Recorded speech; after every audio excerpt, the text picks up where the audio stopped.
Hello guys, welcome to my another blog. তো দেখো, আমি আর আমার হাজব্যান্ড দুজনাই রেডি হয়ে যাচ্ছি। আমার হাজব্যান্ডের এক বন্ধু, তার ছেলের বার্থডে, সেখানে ইনভাইট আছে, তো সেখানে যাচ্ছি। তো ভিডিওটা স্কিপ করো না, দেখতে থাকো।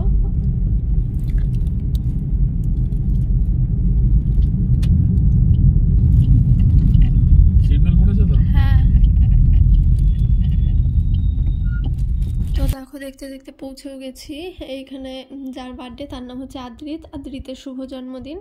আর ডেকোরেশনটা দেখো, খুব সুন্দর হয়েছে। আর আমরা না একদম পারফেক্ট টাইমে এসেছিলাম, কেন কি কেকটাও কাটা হয়েছিল না। আর আমার রেডি হতে দেরি হচ্ছিল বলে আমার হাজব্যান্ড তো আমাকে বকাবকি করছিল, শুধু বলছিল আমাকে সন্ধ্যায় যেতে বলেছে, এখন কটা বাজে। তো যাই হোক, দেখো এখানে বাচ্চাগুলো সব খেলাধুলো করছে। আর বাচ্চাগুলো সব গোপাল ভাঁড় বলে চেঁচাচ্ছে, কেন কি ওর বার্থডেতে না গোপাল ভাঁড় আনা হয়েছিল। গোপাল ভাঁড় আর গোপাল ভাঁড়ের বউ, সে আবার আমাকে দেখো চকলেট দিচ্ছে। তো খুব মজা হয়েছিল, আর অ্যারেঞ্জমেন্টটাও বেশ ভালো হয়েছিল। এদিকে আবার দেখো গোপাল ভাঁড় আর গোপাল ভাঁড়ের বউ ড্যান্স করছে। এদিকে আবার দেখো গেটের সামনে দুজন পাহারাদারও রয়েছে। আর গোপাল ভাঁড়ের বউ ড্যান্স করতে করতে বক্সটা বন্ধ হয়ে গেছে, ওই জন্য ওরা দাঁড়িয়েও পড়েছে। তো চলো আমরা ফুচকাটা খেয়ে আসি। আর সাথে কফিও ছিল, পকোড়াও ছিল, সেটা আমার ক্লিপ নেওয়া হয়নি, খেয়েছিলাম। তো চলো এবার কেকটা কাটা যাক। এখানে অলরেডি কেক নিয়ে চলে এসেছে।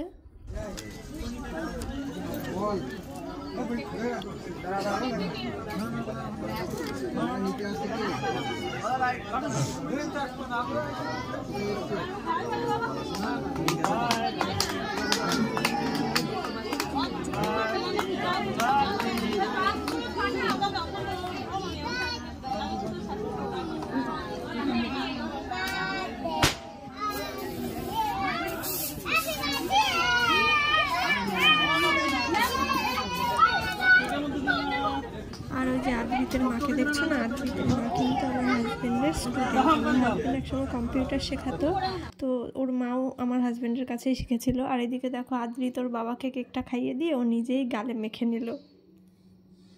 তো যাই হোক, কেক তো কাটা হলো, খাওয়া হলো, এবার খাওয়া দাওয়া তো করতে হবে নাকি। তো চলে এসেছি খাওয়া দাওয়া করতে। তো ততক্ষণে টাটা বাই, দেখা হবে নেক্সট ব্লগে। আর এই যে আমাদের মেনু।